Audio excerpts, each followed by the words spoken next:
électorat. Je vous parlais de Steve Fortin, il s'en vient sous peu, mais Frédéric Bérard est avec nous, n'est-ce pas? Oui, bonjour Frédéric Bérard. Salut, Nick Payne. Merci de nous rejoindre du fond des bois. Vous avez parké votre canot, j'imagine, c'est un peu comme Justin. Même pas, j'ai quitté le bois, mais ça me fait plaisir d'être le digne remplaçant de ce digne Steve Fortin. Ah, ici, vous le remplacez pas, personne, comment dire, il vous suit tout de suite après, lui aussi est dans une campagne quelconque. Dites-moi... Votre chef de pupitre m'a engueulé parce que je répondais pas à votre appel. Mais sur dernière nouvelle, je m'appelle pas Steve Fortin. Ah bon? Bon, d'accord. Bon, vous réglerez ça. Non, on va vous payer une petite bière. Avec plaisir. Dites-moi, Frédéric Bérard, c'était la semaine du climat. C'est un enjeu qui va, on le pense, peser dans cette campagne. Oui ou non? Est-ce que la grande manifestation, alors, il y en a eu un peu partout au Québec, celle de Montréal a retenu l'attention, bien sûr, de par la présence de Greta Thunberg et aussi par son ampleur. Hein? Les organisateurs parlent de 500 000 personnes. J'ai toujours pas entendu les chiffres de la police, mais supposons que ce serait 400 000 ou peu importe, c'est quand même beaucoup de monde. Est-ce que c'était un party de gens qui pensent tous la même chose et qui ont déjà fait leur choix électoral de toute façon, ou est-ce que ça va avoir un effet? Je pose la question sans suggérer la réponse, même si j'ai l'air de le faire. Est-ce que ça va avoir un effet dans la campagne, cet événement-là?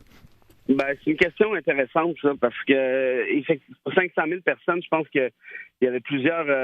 on pensait que c'était les étudiants à la base qui allaient être là, mais je vous dirais que d'autres couches de la société se sont jointes à eux, dont moi, et c'est assez difficile de savoir pour qui ces gens-là vont voter. Donc, je pense qu'on peut exclure Maxime Bernier et les conservateurs. Là, ça, je pense que c'est clair. Mais une fois qu'on a dit ça, puis je sais parce que j'ai une discussion notamment avec ma fille qui vient tout juste d'avoir 18 ans, donc qui va voter pour la première fois, qui est avec ses amis du cégep, qui me posait un peu le même genre de questions. Ils ont comme priorité l'environnement. Donc, ils vont voter pour le parti qui est le plus environnementaliste. Évidemment, le piège, c'est de penser, on devrait voter vert, hein, mais on peut pas être plus vert que les verts. Mais la réalité, c'est que oui, on peut être beaucoup plus vert que le Parti vert d'Élisabeth May, qui est essentiellement une grosse farce d'un point de vue écologique en appuyant les sables bitumineux notamment. Alors, il reste qui? Il reste les libéraux, il reste le NPD, il reste le Bloc. Le Bloc, Yves-François Blanchet a été le pire ministre de l'Environnement qu'on a eu depuis un sacré bout de temps, là, avec la cimenterie Port-Daniel, avec le fracturage hydroélectrique, avec le forage anticosti. Là, aujourd'hui, met ça sur la faute des libéraux, alors que c'est les libéraux qui ont renversé sa décision sur anticosti. Donc, mettons qu'on les exclut, et puis en plus de ça, évidemment, le Bloc, par définition, mathématiquement, ne pourra jamais prendre le pouvoir. Donc, disons qu'on les exclut, il reste les libéraux, le NPD. Là, c'est là que ça devient un peu difficile.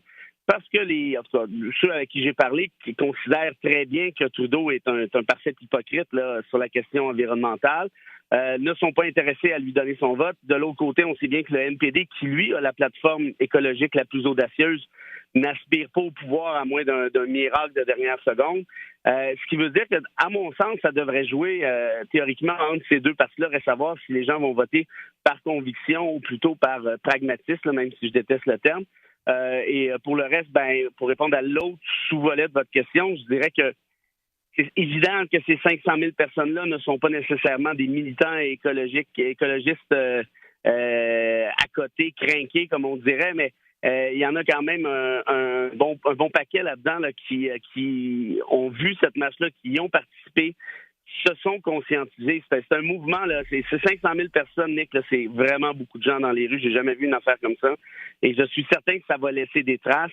Et pour terminer, j'ai parlé à une ancienne ministre libérale, Mélanie Joly, pour pas nommer son nom, qui me disait très bien que selon leur sondage interne, la priorité maintenant, c'est l'environnement.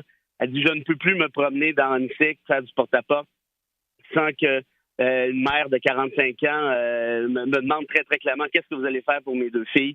Elle dit on peut plus en sortir, on peut plus se cacher, donc il va falloir faire de l'environnement de notre priorité nous autres. En tout cas, mais vous venez un peu aussi de répondre à ma question en me parlant des gens de 45 ans qui restent à Huntsic. Alors là, on ne doute pas qu'eux se préoccupent d'environnement. Est-ce que le candidat, je sais pas moi, dans une zone rurale, peut-être éventuellement défavorisée, fait face à autant de demandes sur ce sujet-là, ou est-ce qu'à ce moment-là, c'est pas la question de l'économie ou de la dévitalisation des régions qui intervient? Enfin, la question se pose, j'imagine, il doit y avoir un clivage entre les zones densément peuplées et les régions, par exemple. Ben, on peut penser ça, puis à Montréal, on a le préjugé facile, puis je pense pas que vous l'avez dit de manière péjorative, mais on a le préjugé facile entre les régions. Je suis moi-même originaire d'une région, c'est-à-dire Mont-Laurier, où je fais de la radio quotidiennement avec eux. Je suis encore en contact, et vous voyez, c'est une des grosses manifs, là, toute proportion gardée, qui a eu lieu au Québec. Est-ce que les gens de région sont moins préoccupés par l'environnement que les gens de la ville? On pourrait le penser. Ceci dit, je suis pas si convaincu que ça. Évidemment que la réalité est différente. Évidemment qu'il n'y a pas de métro. Évidemment qu'il n'y a pas d'autobus. Bon, des trucs du genre. Mais ces gens-là lisent et regardent souvent les mêmes nouvelles que nous. Sont influencés de la même manière, souhaitent le meilleur avenir pour leurs enfants. Donc, il faudrait faire un sondage là-dessus, mais je ne suis pas si convaincu que ça, moi, qu'il y a un clivage d'importance à ce niveau-là. Faudrait le voir, mais franchement, à première vue, là, je pense pas. D'accord. Donc, vous vous inscrivez en faux contre l'idée du clivage région versus ville ou classe sociale contre une autre là, sur la question de l'environnement ou de la priorité qu'on accorderait à la question écologique au moment de faire son choix électoral. Évidemment, les sondages peuvent me faire mentir. Il faudrait voir, mais je pense que la question environnementale transcende maintenant ces espèces de clivages-là. Même, il en reste encore sur l'axe gauche-droite, là, évidemment, mais pour le reste, là, je pense que ça s'efface, ça s'estompe graduellement. En tout cas, c'est peut-être moi qui se raconte des histoires et qui souhaite voir mes rêves devenir réalité, ce qui n'est pas impossible, mais j'ai vraiment cette impression-là quand j'ai vu la grosse manif, notamment à Mont-Laurier, quand je vois les gens me parler d'environnement presque systématiquement à la radio et ainsi de suite, sur mon Facebook aussi. Je me dis, c'est pas clair. La mère de 45 ans, qu'elle habite à Huntsic ou qu'elle habite à Fermeneuve ou à La Chute, elle voit probablement les mêmes choses l'une et l'autre. Et bon, nécessairement, ça peut influencer son choix de vote. Et les partis devront en prendre acte, à mon sens. Très bien. Terminons, parce que le temps file. Je peux pas ne pas vous parler de Greta Thunberg, parce que vous avez été un de ses défenseurs les plus fervents. Et pas que vous êtes le seul, bien loin de là. On sait qu'elle est aussi l'objet de critiques, elle ou sa personne ou sa démarche ou enfin ce qui la sous-tend. Il y a toutes sortes de gens qui ont toutes sortes de choses à dire là-dessus. Vous avez été très, très piqué par les critiques à son endroit et vous en avez fait, vous représentez bien, me semble-t-il, ceux qui en font une affaire de personnes, en fait. Vous dites, c'est une jeune femme, ceux qui s'opposent à elle sont les vieux croulants conservateurs qui sont dérangés par le fait qu'une femme et une jeune femme leur fasse la barbe, sans mauvais jeu de mots, sur ces questions-là. Est-ce que vous ne voyez pas, et peut-être que je vous interprète mal, vous allez me corriger sans doute, mais est-ce que vous ne voyez pas aussi le phénomène social? Il y a aussi un clivage qui ne porte pas sur le fond de la question environnementale, mais plutôt justement sur la question des classes sociales dans le phénomène Greta Thunberg, c'est-à-dire qu'elle représente aussi parfaitement le monde un peu bobo qui a les moyens de se préoccuper d'environnement. Vous voyez ce que je veux dire, en tout cas? Oui. Oui, pas plus que ça. Oui, non, mais je comprends, mais deux volets. Bon, évidemment, moi, j'ai présumé de rien. J'ai pris acte de ceux qui ont formulé les critiques les plus virulentes des gens avec des tribunes. Et là, quand j'ai regardé la dernière fois, là, c'était Christian Rioux, c'était Michel Onfray, c'était Richard Martineau, c'était Mathieu Bocoté. Bon, on va exclure Bocoté côté âge, là, mais bien fait, parfois, il y a des idées qui collent plus à une génération ou deux précédentes. Mais ces gens-là qui ont des femmes qui ont tapé sur Greta Thunberg, là, j'en ai pas vu des tonnes, premièrement. Puis là, on rajoute Bernard Pivot à ça qui l'a traité de jeune coincé. Je veux dire, franchement, là, je vais pas retomber là-dedans là, parce que je vais encore pogner les nerfs, là, mais vous avez pas un argument de fond. Il n'y a pas un petit quelque chose là, qui est capable de démonter son message. Et là, j'arrive au deuxième volet de mon intervention. C'est ce qui me désole, moi, c'est en plein ça. C'est qu'on en fasse un débat de forme. Est-ce que Greta a assez d'émotions? Est-ce qu'elle en a eu trop à l'ONU?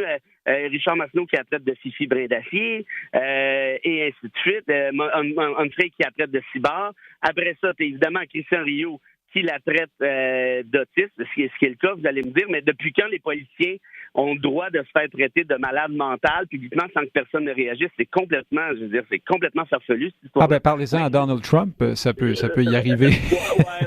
Ouais, OK, mais je pense qu'entre Donald Trump et Greta Thunberg, il y a peut-être une marge là, d'un point de vue d'un point de vue accrationnel, premièrement. Et puis pour le reste, Maxime Bernier, quand il a trouble obsessif-compulsif, trouble de l'alimentation, dépressif, je veux dire, c'est qui ça, Maxime Bernier? Là? C'est une espèce de psychologue à Saint-Saëns à distance, de quoi qu'il se mêle. Bon, en tout cas, bref, si on passe par-dessus ça, moi, tout ce que je dis, c'est est-ce que ça vous intéresserait 2 secondes, messieurs, avec des tribunes de fous, de vous intéresser au message. Parce que le message n'est pas celui de Greta, le message est celui des scientifiques. Elle n'a jamais dit « je pense que », parce que c'est pas une croyance, c'est un fait. Les scientifiques sont d'avis que. Voici le message que je transpose dans l'arène publique. Qu'est-ce que vous avez à dire là-dessus? La réponse, c'est rien. Sinon, l'attaquer sur, par exemple, le fait qu'elle soit autiste. Donc, tout ça est absolument déplorable.